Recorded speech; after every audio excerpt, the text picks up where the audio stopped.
What's your first pick? I know you're a big fan of big tech. Well, the reasons we like big tech is basically there's a passive bid in the market through indexing. So 25 cents of every dollar goes in the S&P goes into tech.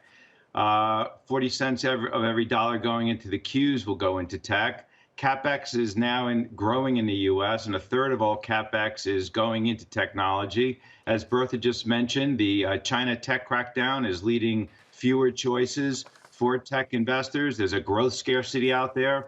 Only 70 companies in the S&P now have grown at 15% a year versus post-crisis, it was 150 companies a year.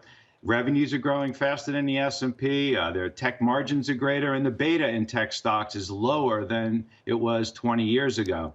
So for those reasons, we're overweight in technology.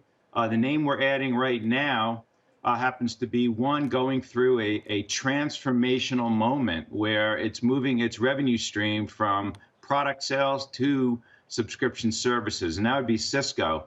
It's a $240 billion company, 2.5% dividend. They're returning around 1.5% in stock buybacks. And so we see the company going from roughly 32% of subscription sales to 50% of subscription software sales in 2025. And then when you overlay that with the multiples of a product sale company like a hardware, it's 10 times earnings. The subscription sales will get them 20, 22 times earnings. Okay. So we think there could be a good re-rating on Cisco.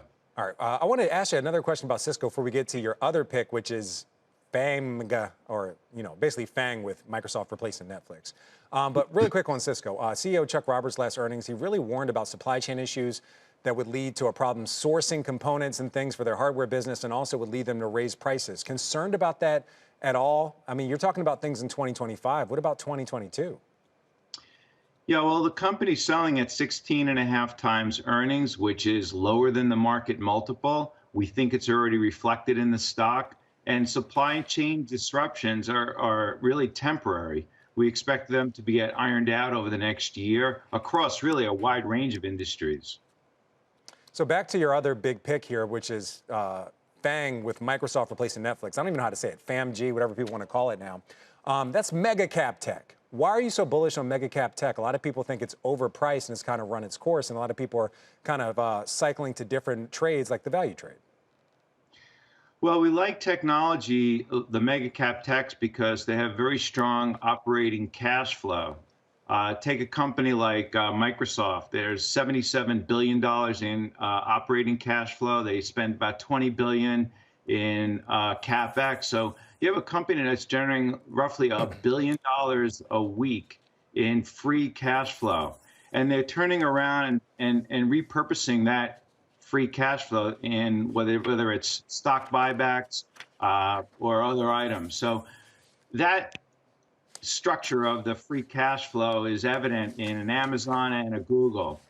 If you get a market that goes down 10, 15%, you can be sure that these companies will be in there buying back stock to support their price levels.